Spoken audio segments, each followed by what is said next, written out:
بسم الله الرحمن الرحيم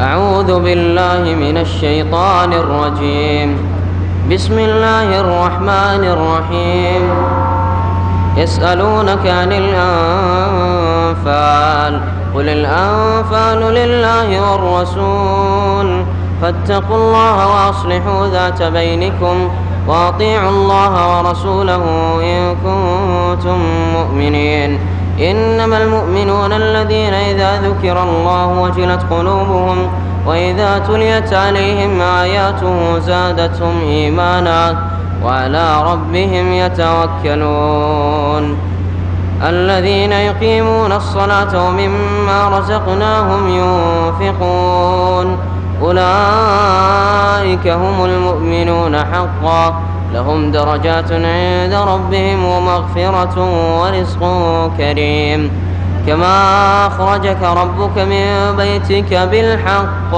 وإن فريقا من المؤمنين لكارهون يجادلونك في الحق من بعد ما تبين لهم كأنما يساقون إلى الموت وهم ينظرون وإذ يعدكم الله إحدى الطائفتين أنها لكم وتودون أن غير ذات الشوكة تكون لكم ويريد الله أن يحق الحق بكلماته ويقطع دابر الكافرين ليحق الحق ويبطل الباطل ولو كره المجرمون.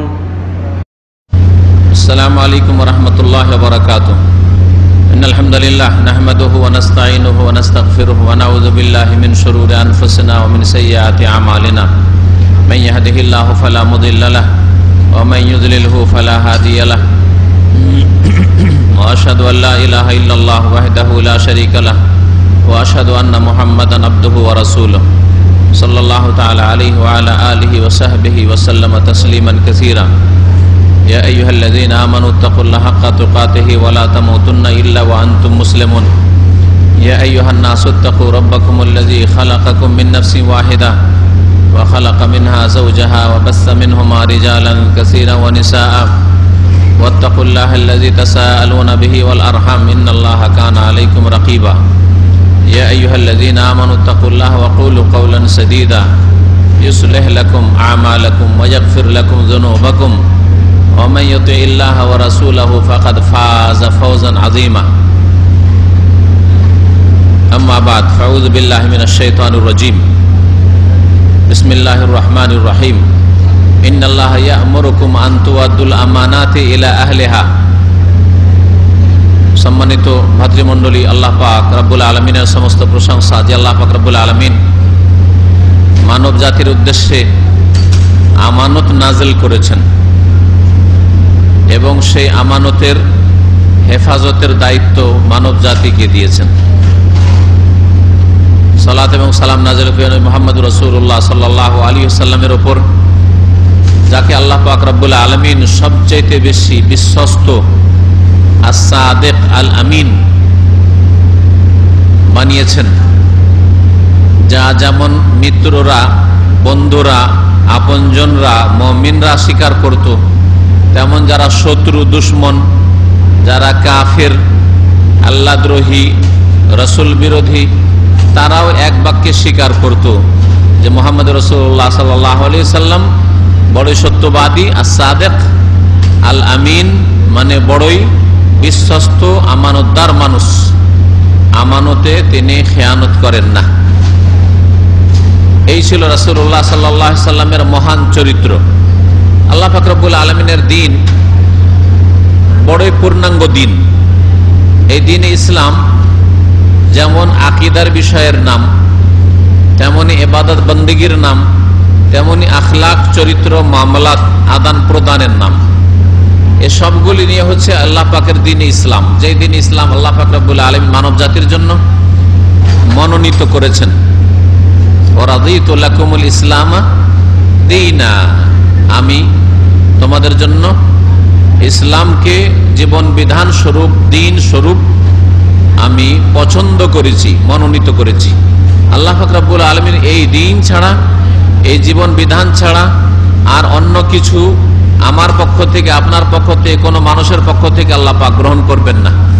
ওয়ামান ইয়াবতাগি গায়রাল ইসলামি দীনান ফালা ইউকবালা মিনহু, কেউ যদি ইসলাম ছাড়া অন্য কোনো জীবন পন্থা অবলম্বন করে, সন্ধান করে, অন্য পথে চলে, যতই ভালো লাগুক মানুষকে আর যতই বলুক আজকালকার সমস্যার সমাধান হচ্ছে পুঁজিবাদ, সমাজবাদ, জাতীয়তাবাদ আর এই ধর্মনিরপেক্ষতাবাদ, এই বাদ সেই বাদ, যতগুলি বাদ আছে সব মানুষের তৈরি করা।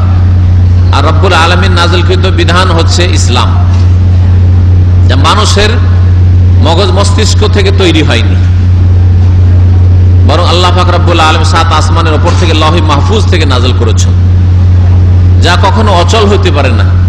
মানুষের কথা আজকে ঠিক আছে, কালকে অচল হয়ে যেতে পারে, কালকে অচল হয়ে যেতে পারে। আমার যদি নিজের কথা হয়, নিজের পরামর্শ হয় কোরআন হাদিস ছাড়া, তাহলে আজকে হয়তো সেটা চলতে পারে, 10 বছর পর নাও চলতে পারে। না না না, এখন আর ওই কথা চলতো না, দেখতে পাচ্ছি আমরা চোখের সামনে। কিন্তু রব্বুল আলামিনের বিধান যেমন আদম আলাইহিস সালামের যুগে চলেছে, তখনকার যুগে মানুষের জন্য যেমন ইসলামের প্রয়োজন ছিল, যেমন বিধানের প্রয়োজন ছিল, তখন আল্লাহ দিয়েছে। তখনও আকীদা ছিল, তখনও ইবাদত ছিল, তখনও মামলাত আর আখলাক ছিল। নূহ আলাইহিস সালামকে আল্লাহ পাক যখন পাঠালেন, তখনও আকীদা, ইবাদত, আখলাক, মামলাত, চরিত্র গঠন সবকিছুই ছিল, আল্লাহ পাকের দ্বীন ইসলাম ছিল। এইরকম প্রত্যেক নবীর জন্য আল্লাহ পাক রব্বুল আলামিন ইসলামকে পছন্দ করেছেন। এই জন্য তাদের অনেকের কথাই কোরআনে কারিমে উল্লেখ করা হয়েছে যে তারা এই ইসলাম শব্দটি উল্লেখ করেছেন। বিলকিস যখন মুসলিম হচ্ছে, ঈমান নিয়ে আসছে, সুলাইমান আলাইহিস সালামের সামনে গিয়ে ওয়া আসলামতু মা সুলাইমান লিল্লাহি রাব্বিল আলামিন, আসলাম তো মানে কি, ইসলাম কবুল করেছি, আল্লাহ পাকের দ্বীন ইসলাম। এর দ্বারা বোঝায় সুলাইমান আলাইহিস সালামের যুগের ওই দ্বীন ছিল ইসলাম। আল্লাহ প্রদত্ত প্রত্যেক যুগের দ্বীনের নাম হচ্ছে ইসলাম, যার মানে শান্তি, যার মানে হচ্ছে শির নত করে মেনে নেওয়া, যার মানে হচ্ছে আত্মসমর্পণ করা। এইভাবে যখন ইব্রাহিম আলাইহিস সালামের আওলাদ ইসহাক, ইয়াকুব, ওদের কথা কোরআনে কারিমে উল্লেখ হয়েছে, তখন তাদেরকে বলা হয়েছে তারা মুসলিম, তারা ইসলাম গ্রহণ করেছেন। এইসব বিষয়গুলি উল্লেখ করা হয়েছে। তো যাই হোক, বলছিলাম যে দ্বীন ইসলাম আল্লাহ পাক রব্বুল আলামিনের জীবন বিধান, তাতে যেমন আকীদার বিষয় রয়েছে, এর আগে আকীদার কিছু কথাও আলোচনা করা হয়েছে আমাদের এই রমজানের ইফতার ক্যাম্পে। যা বিশ্বাস করবেন ঈমানের বিষয়গুলি, সহি আকীদা আর ভুল আকীদা আলোচনা করা হয়েছে। ইবাদত বন্দেগীর মধ্যে নামাজের কথা আলোচনা করা হয়েছে, রোজা সিয়ামের কথা আলোচনা করা হয়েছে, কিয়ামের কথা আলোচনা করা হয়েছে, তারাবির কথা, ফরজ সুন্নাত, বিভিন্ন বিষয়গুলি আলোচনা করা হয়েছে। ইবাদত বন্দেগী কিছু আলোচনা করা হয়েছে। ইবাদত বন্দেগীর একটি হচ্ছে যাকাত, ইনশাআল্লাহ তাআলা যাকাত সম্পর্কে আলোচনা করব। ইবাদত বন্দেগী হচ্ছে হজ। আজ হজের মৌসুম আসলে যারা ইসলামিক সেন্টারে আসেন, আমাদের নিয়মিত কোর্স হয়, আলোচনা হয়, পুরোপুরি হজ সম্পর্কে আলোচনা মানুষের কাছে সামনে করে হজের কোর্স করিয়ে তারপরে হজে পাঠানো হয় লোকদেরকে আমাদের এখান থেকে। তো দ্বীন ইসলামে আকীদা, ইবাদত, তারপরে আরেকটা বিষয় হচ্ছে আখলাক। আখলাক মানে চরিত্র, মুআমালাত মানে লেনদেন, আদান প্রদান। আমি আপনার কাছ থেকে কি পাবো আর আপনি আমার কাছ থেকে কি পাবেন, আপনার প্রাপ্য কি আমার কাছে আর আমার প্রাপ্য কি আপনার কাছে, এটা হচ্ছে মুআমালাত, আখলাক, মুআমালাত। দ্বীনে ইসলামে কোরআনে কারীম থেকে শুরু করে রাসূলুল্লাহ সাল্লাল্লাহু আলাইহি ওয়াসাল্লাম হাদিসে আখলাক, চরিত্র, মুআমালাত, আদান প্রদান, এইসব বিষয়গুলি উল্লেখ করা হয়েছে।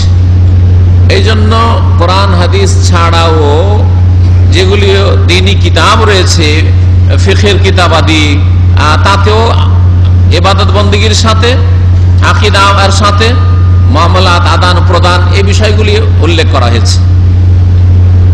আজকে যে বিষয়টি নিয়ে আলোচনা করবে সেটা হচ্ছে চরিত্রের বিশেষ একটা দিক। এটা হচ্ছে চরিত্রের একটা বিশাল দিক। আকীদা আপনি যা বিশ্বাস করলেন সঠিক বিশ্বাস করতে হবে। ইবাদত বন্দেগী যা রব্বুল আলামিনের সামনে আপনি পেশ করলেন, আপনি আপনার সালাত নামাজ পেশ করছেন, আপনার রোজা পেশ করছেন, আপনার যাকাত পেশ করছেন, আপনার হজ পেশ করছেন, আপনার উমরা পেশ করছেন, আপনার জিকির আজকার পেশ করছেন, আপনার তাসবিহ তাহলিল পেশ করছেন, আপনার যতগুলি আরো ইবাদত বন্দেগী ফরজ ছাড়াও সুন্নাত মুস্তাহাব হতে পারে রব্বুল আলামিনের সামনে আপনি পেশ করছেন, দান খায়রাত ইত্যাদি। আর একটা দিক আছে ইবাদত বন্দেগীর পরে, সেটা হচ্ছে আখলাক, চরিত্র গঠন করা। এটা অত্যন্ত গুরুত্বপূর্ণ, অত্যন্ত গুরুত্বপূর্ণ। নবী করিম সাল্লাল্লাহু আলাইহি ওয়াসাল্লাম বলেছেন, মা মিন শাইইন আসকালু ফিল মিজান ইনদাল্লাহি তাআলা মিন হুসনিল খুলুক। আল্লাহ পাকের নিকটে, আল্লাহ পাকের দাড়ি পাল্লাই, কিয়ামতের দিনে দাড়ি পাল্লা কায়েম করা হবে নেকির আর গুনহার। নেকির পাল্লাই মানুষের উত্তম চরিত্রের চাইতে বেশি ভারী জিনিস কিয়ামতের দিন আর কিছুই হতে পারে না। আসকালু ফিল মিজান, সবচেয়ে বেশি ভারী হবে মিজানে, দাড়ি পাল্লাই কিয়ামতের দিনে আল্লাহ পাকের কাছে। সেটা হচ্ছে হুসনুল খুলুক, উত্তম চরিত্র। তাহলে উত্তম চরিত্রটা কি? উত্তম চরিত্র একজনের সাথে আর একজনের চলাফেরার ক্ষেত্রে যেটা ভালো আপনি মনে করেন সেটা ভালো, কার জন্য? অন্যের জন্য, আপনার জন্য কোনটা ভালো মনে করেন? আমি উত্তম চরিত্র খুব সহজ ভাষায় এইভাবে বোঝাবার চেষ্টা করি যে আপনার সাথে আমি ব্যবহারটা কেমন করি, যেটা আপনি পছন্দ করেন ওইটাই অন্যর সাথে করবেন। আপনি আপনার সাথে আপনার স্ত্রী কেমন ব্যবহার করুক, আপনার ছেলে মেয়ে কেমন ব্যবহার করুক, হ্যাঁ, সেই ব্যবহারটাই আপনি আপনার স্ত্রীর সাথে করবেন, আপনার বাপ মায়ের সাথে করবেন। আপনি যেমন আপনার ছেলে মেয়েদের পক্ষ থেকে আদব কায়দা ব্যবহার চরিত্র চান, সেই ভালো ব্যবহারটা আপনার বাপ মায়ের সাথে করবেন। যে আমার ছেলে মেয়ের আমি বাপ, আমার স্ত্রী মা, যেমন আমরা চাইছি আমার ছেলে মেয়েরা ভালো ব্যবহার করুক, ঠিক আপনিও যদিও কুমড়োর মতো বড় হয়ে গেছেন কিন্তু কুমড়োর ডগার নিচে আছেন, তাই না? বাপ মা বৃদ্ধ হয়ে গেল ওই কুমড়োর গাছ, আর আপনি এই বিশাল বিশাল কুমড়ো হয়ে গেল, লাউ হয়ে গেল, আপনি ওই কুমড়োর যদি ওই শিকড় না থাকতো, লতা পাতা না থাকতো, ওই ডগাটা না থাকতো, আপনি কুমড়ো জন্মাইতেন না, না জন্মাতেন? ঠিক না? হ্যাঁ, তো আপনিও আপনার বাপ মায়ের সাথে ওই ব্যবহারটা করবেন যেই ব্যবহারটা আপনি আপনার ছেলে মেয়েদের কাছ থেকে চান। এটা অধিকাংশ যুবক ভাইরা বুঝতে পারে না। যখন নতুন নতুন বিবি পাই, অথবা তার আগেই অবিবাহিত, অথবা বিবি পেয়েছে কিন্তু এখনো ছেলে মেয়ে ছোট হয়ে আছে, বুঝতে পারে না। হ্যাঁ, ছেলে মেয়েগুলো, হ্যাঁ, 2-4টা ছেলে মেয়ে হয়েছে, ছেলে মেয়ের জন্য কত কষ্ট করতে হচ্ছে, ছেলে মেয়েদের জন্য কত হয়রানি আর কত পেরেশানি। তারপরে ছেলে মেয়ে যখন বড় হয়ে গেল, হ্যাঁ, রক্ত গরম হয়েছে ছেলে মেয়েদের, তখন ছেলেরা যখন খারাপ ব্যবহার করছে, হ্যাঁ, তখন হুঁশ হচ্ছে যে হায় রে, আমি আমার বাপের সাথে কি করেছি, আমি আমার মায়ের সাথে কি করেছি। ওই রকমই আমার ছেলেও আমার স্ত্রীর সাথে ওর মায়ের সাথে খারাপ ব্যবহার করছে। বুঝতে পারছে? এখন বুঝতে পারছেন। অনেকে বুঝতে পারে তোবা করে শেষ জামানায়, আর অনেকে ওই এত বাঁকার বাঁকা হয়ে গেছে যে এখনো হুঁশ হয় না। ছেলের কাছে মার খাচ্ছে তবুও হুঁশ হয় না যে বাপের কাছে মাপ নি, বাপের জন্য দোয়া করি। আমিও বাপের সাথে বেয়াদবি করেছি, আমিও মায়ের সাথে বেয়াদবি করেছি, এই জন্য আমার ছেলে ওর মার সাথে বেয়াদবি করছে।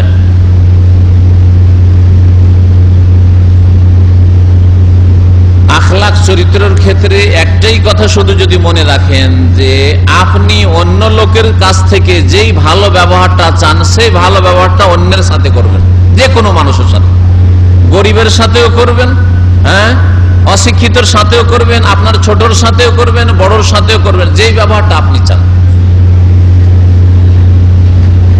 আপনি যদি রুগী হইতেন, আপনি যদি অচল হইতেন, আর রাস্তায় আপনি দাঁড়িয়ে আছেন রোদ্রে, গাড়ি নেই, কোনো গাড়ি পাচ্ছেন না, যেই আপনি যদি ওই জায়গায় হতেন, আপনি এখন গাড়িওয়ালা বাবু, গাড়ি আছে মাশাআল্লাহ, এসি আছে গাড়িতে, আর গাড়ি চালাচ্ছেন, আর একটা লোক উফ অসহায় অবস্থায় রোদ্রে একবারে দুপুর 12টা 1টার সময় রোজার দিনে ধরে নেন, অথবা এমনি দিনে দাঁড়িয়ে আছে, মরুভূমিতে গাড়ি পাচ্ছে না, কতক্ষণ থেকে যে দাঁড়িয়ে আছে আর কতক্ষণ যে দাঁড়িয়ে থাকতে হবে।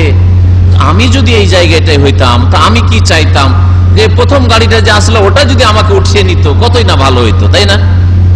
এইভাবে আপনি প্রত্যেকটা ক্ষেত্রে লাগান। ব্যাচেলাররা এক রুমে অনেক লোক থাকেন, 2-4 জন তো থাকেনি, তাই না? আপনি যে ব্যবহারটা পছন্দ করেন নিজের সাথে, ওটাই অন্যের সাথে করবেন। আপনার যদি সকাল সকালে ভোরেই ডিউটি থাকে, ভোরেই যদি ডিউটি থাকে, তাহলে যেমন এসা পরে তাড়াতাড়ি শুইতে চাইবে, যে তাড়াতাড়ি ঘুমিয়ে যায়, কারণ ফজরে উঠে বা ফজর আগে উঠেই আমাকে লাইন দিতে হবে গাড়ি ধরার জন্য, অনেক দূরে আমাকে ডিউটি যেতে হবে, সুতরাং তাড়াতাড়ি ঘুমিয়ে যাই, 9টা-10টার মধ্যে আমি ঘুমিয়ে যাই, জানে আমি ঘুমিয়ে যাওয়ার পরে যেন কেউ লাইট না জ্বালায়, আমার ঘুমে ডিস্টার্ব না করে। ঠিক তেমনি হয়তো আপনার ডিউটি নেই ওই সময়, আপনার ডিউটি হয়তো সকাল 10টা, আপনি ভাবছেন অসুবিধা না, ফজর পরে ঘুমিয়ে নিলেও চলে। আপনি রাত্রে 11টায় আসছেন, 12টায় আসছেন, লাইট জ্বালাচ্ছেন, দরজা আপনি খুলছেন বেপরোয়া হয়ে, তারপরে আওয়াজ করছেন, সাথী বন্ধুদের নিয়ে ঢুকছেন ইত্যাদি, সাথীদের কষ্ট দিচ্ছেন, সাথীদের কষ্ট দিচ্ছেন। আপনার অনুভব হয় না, কারণ আপনি তো সকালবেলা ঘুমাবেন, ইন্টারনেট চালিয়ে বসে আছেন, অথবা আপনি টিভি চালিয়ে বসে আছেন, আপনার হুঁশ হয় না, কিন্তু আরেকজন লোক ওর ফজরে ডিউটি আছে। আপনার যদি ওই রকম হইতো, তাহলে আপনি কোন ব্যবহারটা পছন্দ করতেন? আপনি কখনোই এটা পছন্দ করতেন না আমাকে সকালে সকালে উঠে চলে যেতে হবে, সকালে আমি আধা ঘন্টাও ঘুমাইতে পাবো না, রাত্রে আমাকে ঘুমটা পুরা করতে হবে। এইভাবে প্রত্যেকটা ক্ষেত্রে যেটা আপনি নিজের জন্য ভালোবাসেন, সেটা অন্য ভাইয়ের জন্য, অন্য মানুষের জন্য ভালোবাসবেন। এই উত্তম চরিত্র নবী করিম সাল্লাল্লাহু আলাইহি ওয়াসাল্লাম শিখিয়েছেন। লা ইউমিনু আহাদুকুম হাত্তা ইউহিব্বা লিআখিহি মা ইউহিব্বা লিনাফসিহি মিনাল খাইর। সহিহ বুখারী হাদিস রয়েছে, অতক্ষণ পর্যন্ত তোমাদের মধ্যে কেউ খাঁটি মুমিন ঈমানদার হইতে পারবে না যতক্ষণ পর্যন্ত ইউহিব্বা লিআখিহি, নিজের ভাইয়ের জন্য, মানে মানুষের জন্য, ভাই মানে এখানে মুসলিম ভাই না, অমুসলিম হইতে পারে, যে কোনো মানুষের জন্য, লিআখিহি অন্য মানুষের জন্য সেটাই ভালোবাসবে, মা ইউহিব্বু লিনাফসি যেটা নিজের জন্য ভালোবাসে, মিনাল খায়র কল্যাণ হতে, নিজের জন্য যে মঙ্গলটা ভালোবাসে, কল্যাণটা ভালোবাসে, মন্দটা হতে দিতে চায় না, ঠিক তেমনি অন্যের জন্য কখনো মন্দ চাইবে না, ভালো করার চেষ্টা করবে। বিড়ি সিগারেট খোর যারা, সিগারেটটা টান দিচ্ছে আর চলে যা ধোঁয়া ছাড়ছে, তুমি যদি সিগারেট অভ্যস্ত না হইতে, তাহলে এই ধোঁয়াটা তোমার বরদাস্ত হইতো না।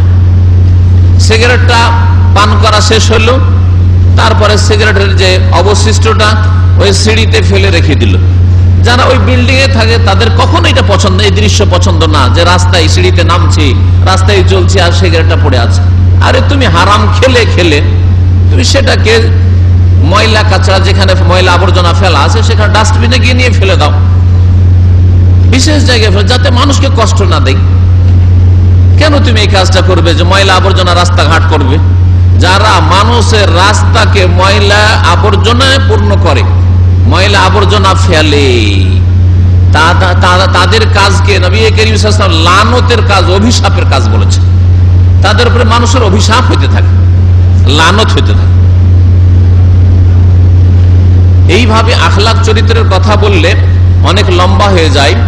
আমি আখলাক চরিত্রের মধ্যে বিশেষ একটা চরিত্রের ক্ষেত্রে আসি, ইনশাআল্লাহ তাআলা বাকি চরিত্রগুলি অন্যদিন আলোচনা করা যাবে। চরিত্রের ক্ষেত্রে যতগুলি ভালো জিনিস দেখছেন, ভালোগুলি আপনার মধ্যে পয়দা করার চেষ্টা করেন, মন্দ যে চরিত্রগুলি আছে সেগুলিকে আউট করার চেষ্টা করেন। প্রত্যেকের মধ্যে মন্দ দিক আছে, খারাপগুলি আছে, খারাপ চরিত্রগুলিকে আউট করেন।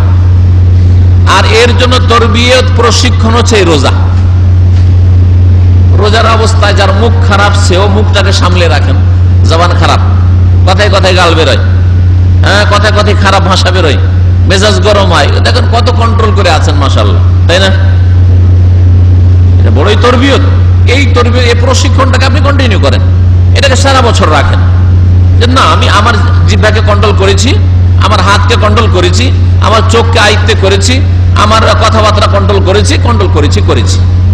সারা জীবনের জন্য করেছি। উত্তম চরিত্র যেগুলি দিয়ে মানুষের গঠিত হয় তার একটি হচ্ছে আমানত। আমানত শব্দটি আরবি শব্দ, এত ব্যাপক শব্দ, ব্যাপক অর্থপূর্ণ যে আমানতের বাংলায় ফুল অর্থ একটা কথা দিয়ে করাই মুশকিল। একটা শব্দ দিয়ে আপনি আমানতের অর্থ করবেন, এটা অসম্ভব। আরবি ভাষায় ব্যাপকতা আছে, আর কোরআনের ভাষায় ব্যাপকতা আছে, রাসূলের হাদিসে ব্যাপকতা আছে। আল্লাহ পাক রব্বুল আলামিন কোরআনের ভাষায়, রাসূলুল্লাহ সাল্লাল্লাহু আলাইহি ওয়াসাল্লাম তার হাদিসে এই আমানতকে এই ব্যাপক অর্থে উল্লেখ করেছেন, যে আমানতের হেফাজত করতে বলা হয়েছে। সূরা নিসার আয়াত নম্বর 58 তে আল্লাহ পাক ইরশাদ করেছেন, ইন্নাল্লাহা ইয়া'মুরুকুম আন তুওয়াদ্দুল আমানাতি ইলা আহলিহা। নিশ্চয়ই আল্লাহ পাক রব্বুল আলামিন, হে মানব জাতি, তোমাদেরকে নির্দেশ দিচ্ছেন যে আন তুওয়াদ্দুল আমানাত, তোমরা আমানত আদায় করবে। আদায় করাটাও আরবি, বাংলা না। আদায় করা যে আমরা বাংলা ব্যবহার করি, এটা আরবি থেকে এসেছে। আনতুয়াদ্দু, আদা ইউআদ্দি, আদা, আদা থেকে হচ্ছে আদায় করা, আমরা করেছি ওটাকে। আনতুয়াদ্দুল আমানাত, আমানতকে তোমরা আদায় করে দেবে, মানে আমানতকে তোমরা পৌঁছে দেবে এলা আহলিহা, আমানত ওয়ালা পর্যন্ত, আমানতের যে হকদার মালিক তার পর্যন্ত পৌঁছে দেবে। আমানত তাহলে যার যে আমানত পৌঁছে দিতে হবে। আমানত কোরআন এবং হাদিসের ভাষায় অত্যন্ত ব্যাপক অর্থে ব্যবহার হয়েছে। আমানত আল্লাহ পাক পৌঁছে দিতে বললেন। আমানতকে আমরা খুব সীমিত অর্থে বুঝি। আজকে ওই প্রশস্ত অর্থে, ব্যাপক অর্থে আপনাদেরকে আমানত বুঝাবো, যাতে করে পুরোপুরি দ্বীন ইসলাম তাতে শামিল হয়। এটাই হচ্ছে কোরআন এবং হাদিসের ভাষায় আমানত। আর একটা আয়াত এখানে লাগালে বুঝতে পারবেন। আল্লাহ পাক রব্বুল সূরা আহজাবের শেষ দিকে ইরশাদ করেছেন, ইন্না আরাদনাল আমানাতা আলাস সামাওয়াতি ওয়াল আরদি ওয়াল জিবাল ফাআবাইনা আন ইয়াহমিলনাহা ওয়া আশফাকনা মিনহা ওয়া হামালাহাল ইনসানু ইন্নাহু কানা যালুমান জাহুলা। শেষ আয়াতের আগের আয়াতটা আল্লাহ পাক রব্বুল আলামিন ইরশাদ করেছেন, ইন্না আরাদনাল আমানা, আমি আমানত পেশ করলাম। আল্লাহ পাক আমানতকে নিলেন আর নিয়ে পেশ করলেন। আলাস সামাওয়াত মানে আকাশসমূহ, সাত আসমানের সামনে আল্লাহ পাক আমানত পেশ করলেন। আসমানকে বললেন তোমাদেরকে আমানত দিচ্ছি, আমানত নেবে, আমানত রাখো। ওয়াল আরদ, আর এই পৃথিবী জমিন, যে জমিনে আমরা বসবাস করছি, এই জমিনের উপর আল্লাহ পাক আমানত পেশ করলেন। আরাদনাল আমানাতা আলাস সামাওয়াতি ওয়াল আরদ ওয়াল জিবাল, আর যত পাহাড় পর্বত রয়েছে, ওহদ পাহাড় থেকে শুরু করে হিমালয় পর্যন্ত, আরবের পাহাড় থেকে শুরু করে পশ্চিম পূর্ব যত পৃথিবীর পাহাড় আছে, সমস্ত পাহাড় পর্বত, জেবাল আল্লাহ বলেছেন বহুবচন, জাবালের বহুবচন, সমস্ত পাহাড় পর্বতের সামনে আল্লাহ পাক আমানত পেশ করলেন। আমানত নেবে পাহাড়? আল্লাহর সৃষ্টি, আল্লাহ পাক রব্বুল আলামিন যেইভাবে পেশ করতে পারেন আর যেইভাবে ইচ্ছা কথা বলাইতে পারেন। আল্লাহ পাক রব্বুল আলামিন যদি মারিয়ামের পেটের ঈসা আলাইহিস সালামকে 2 দিন 3 দিনের বাচ্চাকে কথা বলাইতে পারেন, কোরআন বলছে, বলে না, আলা ইন্নী আব্দুল্লাহ, মায়ের কোলে 2-3 দিনের বাচ্চা, আর বলছে আমি আল্লাহর বান্দা, আতানিয়াল কিতাব, আমাকে আল্লাহ পাক কিতাব দেবেন, ওয়া জাআলানি নবিয়্যা, আমাকে আল্লাহ নবী করেছেন, নবী হব আমি, ওয়া জাআলানি মুবারাকান, আমি বরকতময়, বরকতপূর্ণ, যার সন্তান নয়, যেমন ইহুদিরা বলে, আইনামা কুনতু, যেখানেই থাকি না কেন, ওয়া আউসানি বিস সালাত ওয়াজ যাকাত, আল্লাহ পাক আমাকে সালাত, নামাজ পড়তে বলেছেন আর যাকাত দিতে বলেছেন, মাদুম তাহিয়া, যতদিন আমি বেঁচে থাকব, যতদিন আমি জমিনে থাকব। তো সেই আল্লাহ পাক আসমানকে কথা বলাইতে পারেন, জমিনকে কথা বলাইতে পারেন, গাছপালাকে কথা বলাইতে পারেন, পাহাড় পর্বতকে কথা বলাইতে পারেন। আল্লাহ বলছে, ইন্না আরাদনাল আমানাতা আলাস সামাওয়াতি ওয়াল আরদি ওয়াল জিবাল ফাআবাইনা, এরা সকলে অস্বীকার করলো, সবগুলি অস্বীকার করলো। আসমান বলছে আল্লাহ আমি পারবো না, জমিন বলছে আল্লাহ আমি পারবো না, পাহাড় বলছে আল্লাহ আমরা পারবো না, আমরা পারবো না, এই আমানতের গুরু দায়িত্ব বহন করতে পারবো না। ওয়া হামালাহাল ইনসান। আল্লাহ পাক রব্বুল আলামিন এই সব সৃষ্টির পরে আদম আলাইহিস সালামকে সৃষ্টি করলেন। অনেক পরে আল্লাহ পাক সৃষ্টি করেছেন, আসমান জমিন তার অনেক আগে। আদম আলাইহিস সালামকে আল্লাহ পাক সৃষ্টি করলেন। আল ইনসান মানে প্রথম ইনসান, প্রথম মানুষকে আল্লাহ পাক রব্বুল সৃষ্টি করার পরে বললেন, আদম তোমাকে আমি সৃষ্টি করেছি, তোমাকে আমানত নিতে হবে, তোমাকে এই পৃথিবীর খলিফা করেছি। ইন্নী জাইলুন ফিল আরজি খলিফা, আমি পৃথিবীতে খলিফা করব। আল্লাহ পাক খলিফা তৈরি করলেন আর বললেন যে এই আমানত তোমাকে নিতে হবে। আল্লাহ পাক বলছেন ওয়া হামালাহাল ইনসান, মানুষ আমানত উঠিয়ে নিল, নিজের কাঁধে বহন করে নিল। আদম আলাইহিস সালাম বললেন আল্লাহ আমি নিলাম। ইন্নাহু কানা যালুমান জাহুলা, কিন্তু মানব জাতি, আল্লাহ এখানে মানব জাতির কথা বলছেন, মানব জাতি উঠিয়ে তো নিয়েছে দায়িত্ব। হ্যাঁ, তাদের প্রথম পিতা আর প্রথম পিতা ঠিকভাবে আদায় করেছে, ভুল একটু সামান্য হলেও ফিরে এসছে। রব্বানা যালামনা আনফুসানা ওয়া ইল্লাম তাগফির লানা ওয়া তারহামনা লানাকুনান্না মিনাল খাসিরিন। ফিরে এসেছেন না আসেননি? আমরাও ভুল করব, অসুবিধা নেই ভুল করাই, কিন্তু ভুল করে যদি ফিরে চলে আসেন আদমের মতো তাহলে দায়িত্ব পালন হয়ে গেল। আর ভুল করে ফিরেই আসলেন না, ভুল পথেই থেকে গেলেন, তাহলে জালুমান জাহুলা, জালেম আর জাহিল। আল্লাহ দুটো গুণ বলেছেন মানুষের। যেই মানুষ ভুল করে, ভুল করার পরে ভুল পথেই থেকে যায়, নামাজ ছুটেছে থেকেই গেল, নামাজ ছেড়ে মরেই গেল বেনামাজি আধা নামাজি হয়ে। শিরিক করেছে, শিরকের উপরেই থেকে কবর মাজার পূজাই থেকে গেল, মূর্তি পূজাই থেকে গেল। রোজা ছেড়েছে, ওই অবস্থায় থেকে গেল, রোজা ছাড়া অবস্থা, আধা রোজা রেখেই মরে গেল। কটা রোজা রেখেছে, কটা রাখেনি, ওই রকম অবস্থায় মরে গেল। আর যে কোনো সময় আপনার মত আসতে পারে। হারাম খেয়েছে আর ওই অবস্থায় থেকে গেল, আল্লাহর কাছে তওবা করলো না, সংশোধন করলো না, আরো বড় হারাম পেলে গিলে নেবে। ছোটখাটো হারাম খেয়েছে, বড় পেলে গিলে নেবে। এইরকম মন মানসিকতা, এইরকমই দুর্বল ঈমান ছিল আর মরে গেল, তাহলে তওবা করলো না। আর যেই ব্যক্তি হারাম খেয়েছে, হইতে পারে হারাম খেয়েছে, অন্যায় করেছে, বিড়ি সিগারেট খেয়েছে, মদ খেয়েছে, পাপ করেছে, কিন্তু তওবা করে ফিরে চলে আসলো, ফাইন্নাহু ইয়াতুবু ইলাল্লাহি মাতাবা, তাহলে আল্লাহর দিকে ফিরে চলেই আসলো। আল্লাহ পাক রব্বুল ফাউলাইকা ইউবাদদিলুল্লাহু সাইয়্যাতিহিম হাসানাত, তাদের আল্লাহ পাক গুনাহগুলিকে নেকিতে বদলে দেবেন, নেকির রাস্তা লাগিয়ে দিলেন। একটা লোক গুনাহ করছিল, পাপে ডুবেছিল, এখন নেকি আর নেকি, কারণ সংশোধন করে চলে এসেছে। যেমন ভুল পথে চলে গেলে 1 কিলোমিটার বাড়লেও উল্টো গেলেন আপনি, আবার আপনাকে গন্তব্যস্থানে ফেরার জন্য 1 কিলোমিটারের আপনাকে কষ্ট করতেই হবে, তাই না? কিন্তু সোজা পথে চলে আসার পরে যতটুকু আগান, ভালোর দিকে আগাচ্ছেন, তাই না? ভালোর দিকে এগিয়ে যাচ্ছেন। বেশি এগিয়ে গেলেও এগিয়ে যাচ্ছেন, আর কম এগিয়ে গেলেও এগিয়ে যাচ্ছেন। ভুল পথে না, ঠিক পথে আছেন।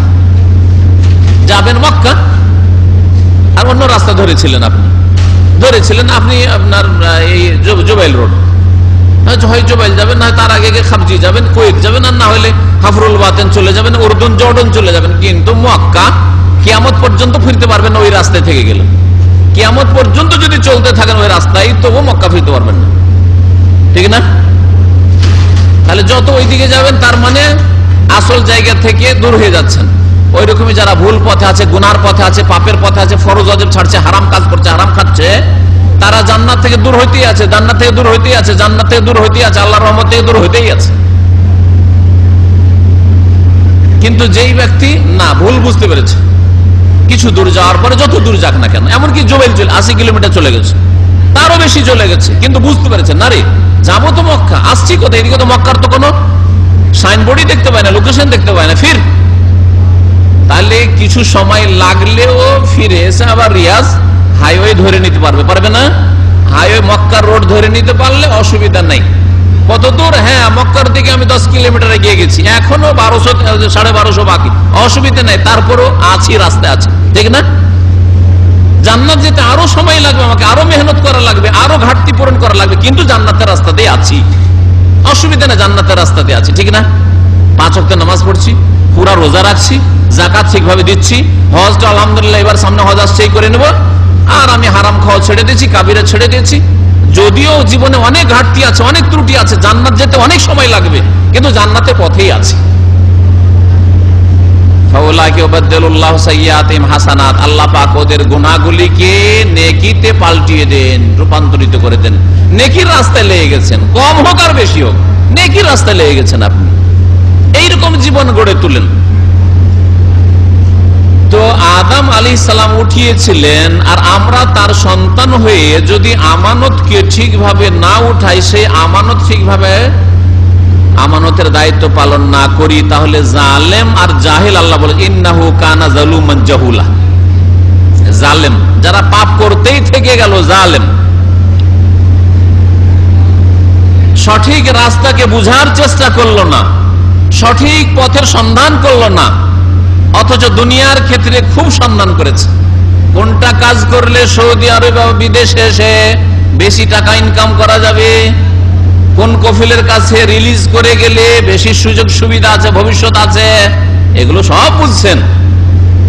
কিন্তু ইসলামের নামে এত কথা শুনছি, কোনটা রাস্তা ঠিক, কোনটা তাওহীদ সুন্নতের রাস্তা, কোনটা শিরক বিদআতের রাস্তা, কোনটা ভুল রাস্তা জানার প্রয়োজন নেই। জাহুলা জাহেল হয়ে থেকে গেলেন, মূর্খ হয়ে থেকে গেলেন।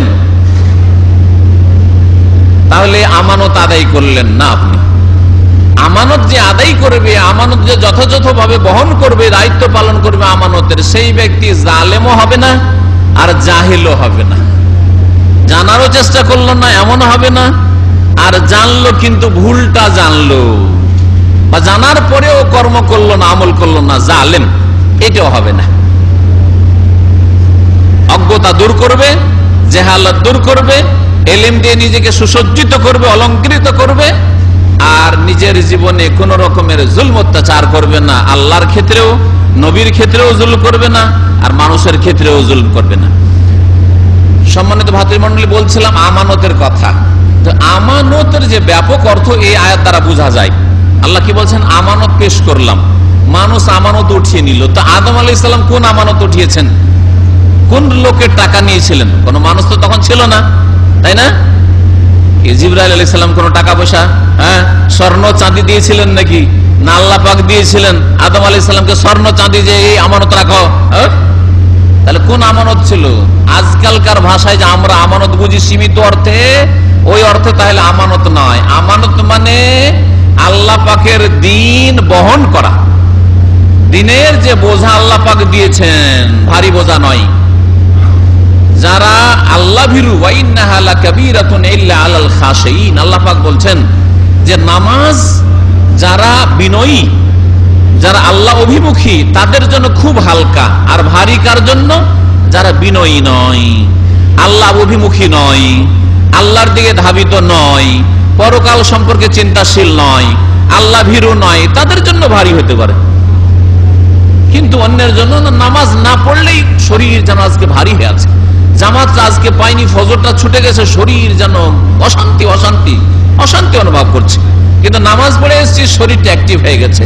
আর দেখেন, উজু করে ফ্রেশ হয়ে মসজিদে যান আর নামাজটা পড়ে আসেন, আর যত দূরের মসজিদে আপনি হেঁটে যাবেন, তত শরীরটা আরো ফ্রি হবে।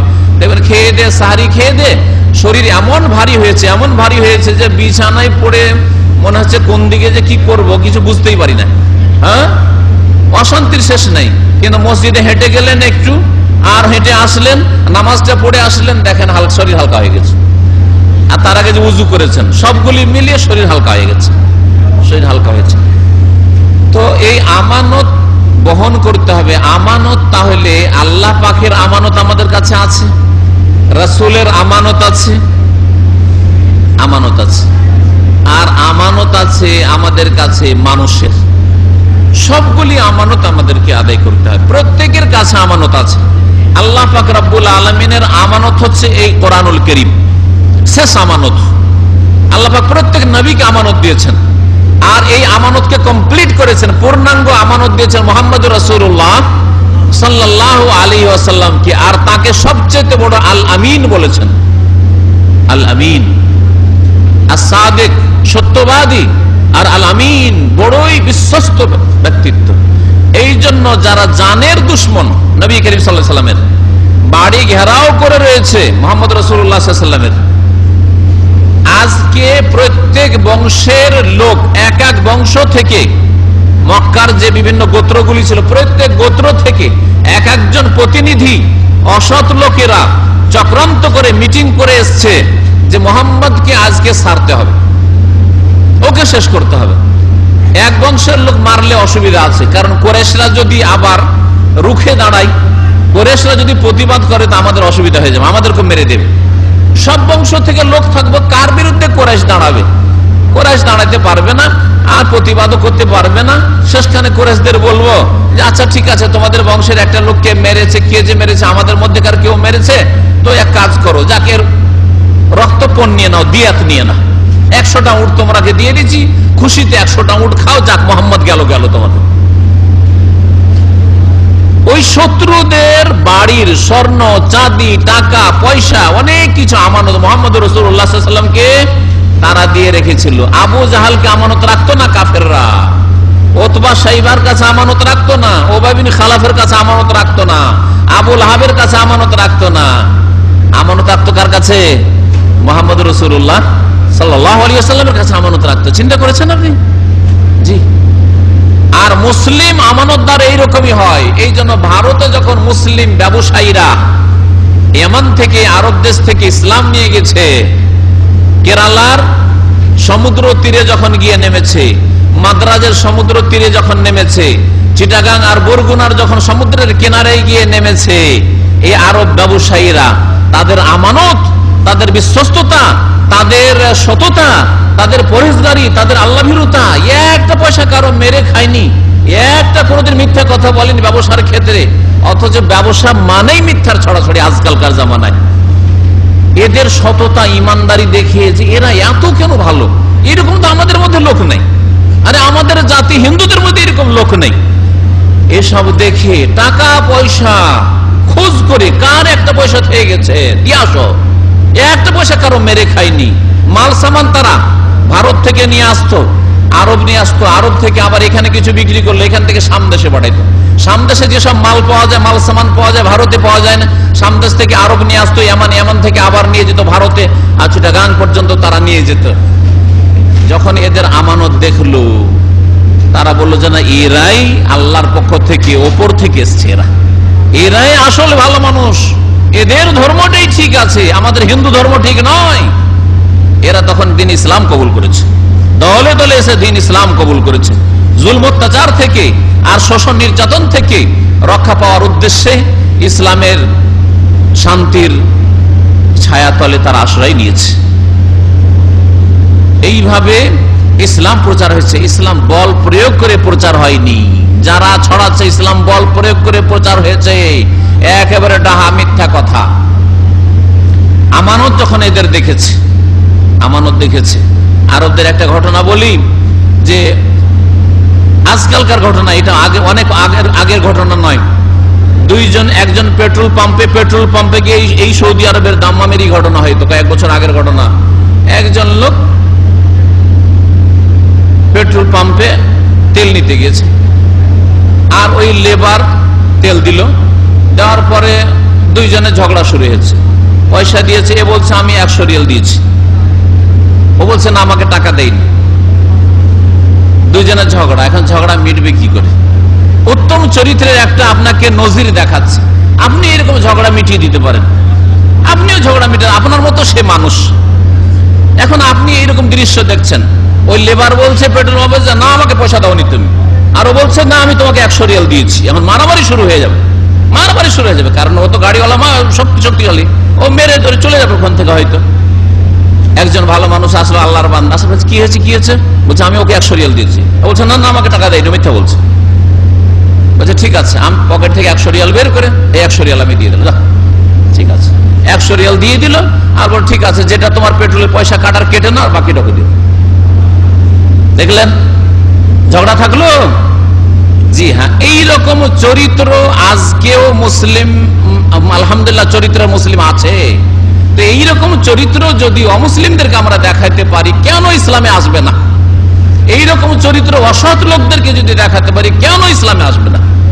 একজন অমুসলিম লেবার যদি ওখানে হয়, তাহলে কত আকৃষ্ট হবে ইসলামের দিকে। চিন্তা করেন যে একজন ভালো মানুষ আসলো, আর আসার পরে কে ভাই আপনি একজন মুসলিম, হ্যাঁ, দেখে বুঝতে পারছে একজন মুসলিম। আমাদের ঝগড়াটাকে মিটিয়ে দিল, না হলে ওকে মার খেতে হইতো। তো মার খাওয়া ছাড়া কোনো উপায় ছিল না।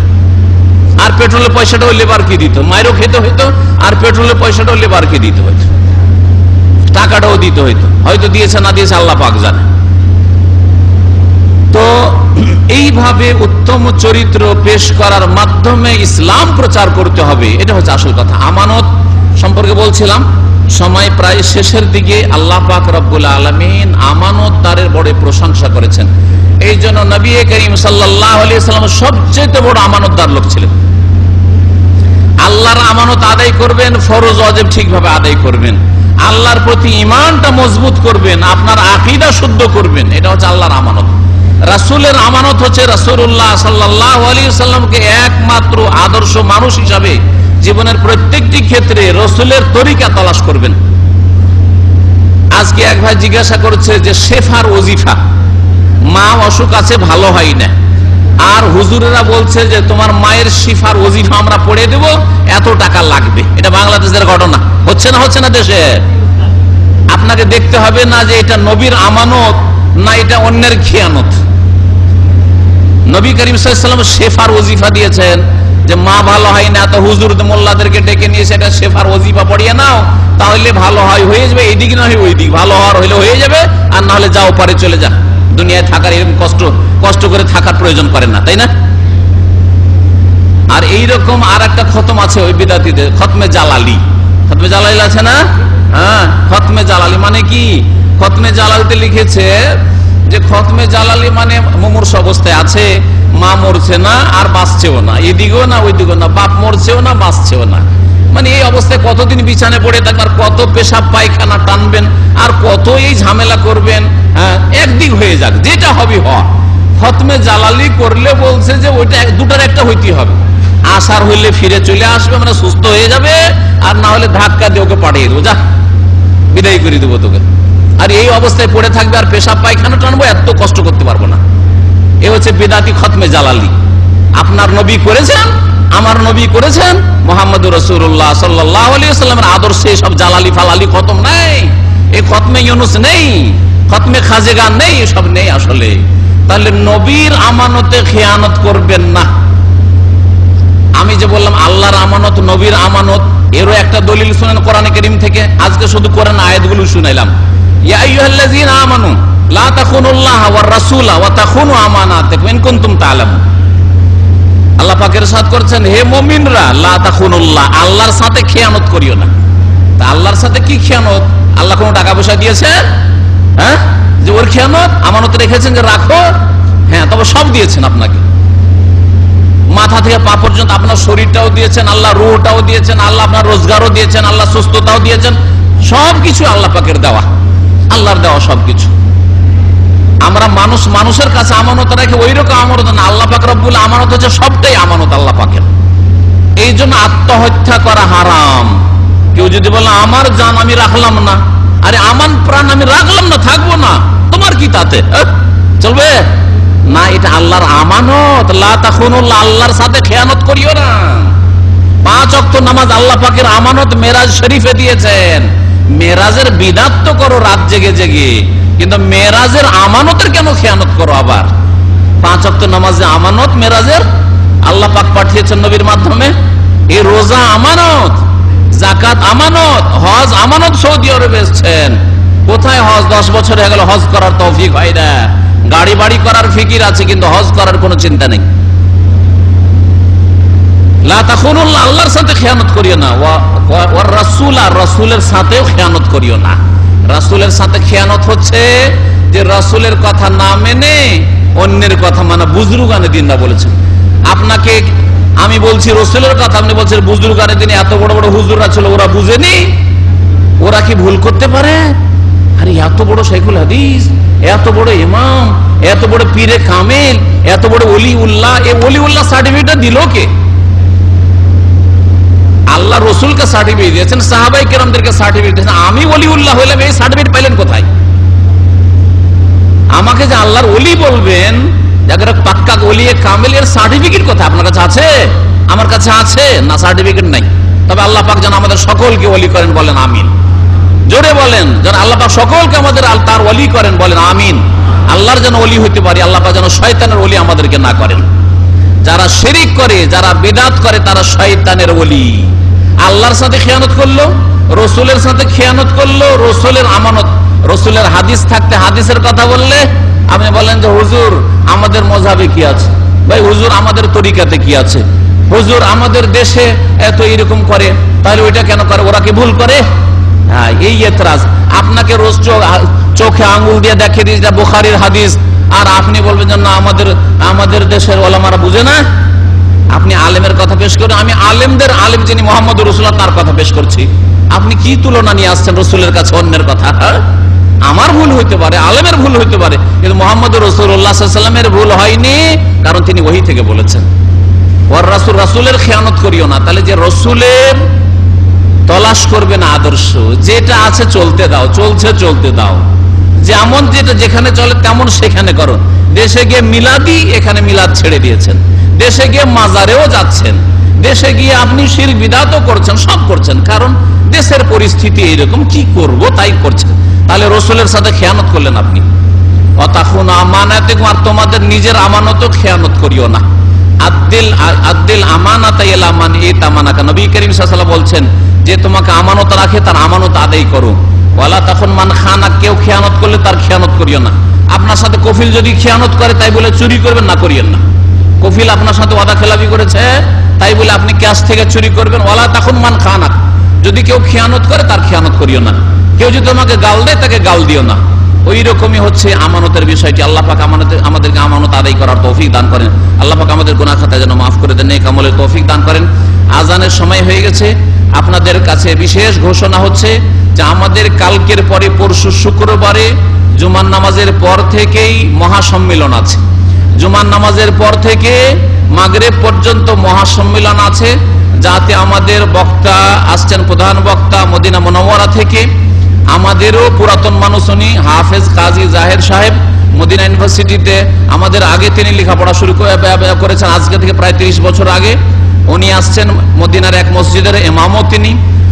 আর তার সাথে সাথে আমাদের যুগেরই আমাদের আরেক ভাই শেখ আব্দুল্লাহ আল কাফি, তিনি জুবাইলে আছেন, তিনিও আসছেন ইনশাআল্লাহ তাআলা। খুব গুরুত্বপূর্ণ আলোচনা হবে। আর এছাড়া আমাদের এলাকার আরো বক্তারা থাকবেন। আপনারা জুমার পর থেকে এখানে জুমার নামাজ পড়ে এখানে আসার চেষ্টা করবেন, আর আমাদের মহাসম্মেলনকে কামিয়াব আপনারা করবেন। এটা আপনাদের সকলের প্রোগ্রাম, এটা আমাদের প্রোগ্রাম না, বাংলা ভাষাভাষী সকলের প্রোগ্রাম এটা। এতে আপনারা এই চিন্তা করে হাজির হবেন, বন্ধু বান্ধবদেরকে নিয়ে আসবেন, নিজ নিজ ক্যাম্পে কোম্পানিতে যারা আছেন সেখান থেকে ওদেরকে নিয়ে আসবেন। আমাদের এই যে বিজ্ঞাপনগুলি আছে, পোস্টারগুলি আছে, এগুলো নিয়ে গিয়ে বিভিন্ন এলাকায় আপনারা লাগিয়ে দিবেন, প্রচার করবেন। আল্লাহ পাক যেন আপনাদের সকলকে উত্তম প্রতিদান দান করেন, জাযায়ে খায়ের দান করেন। ওয়া সাল্লাল্লাহু আলা নবিয়িনা মুহাম্মদ ওয়া আলা আলিহি ওয়া সাহবিহি।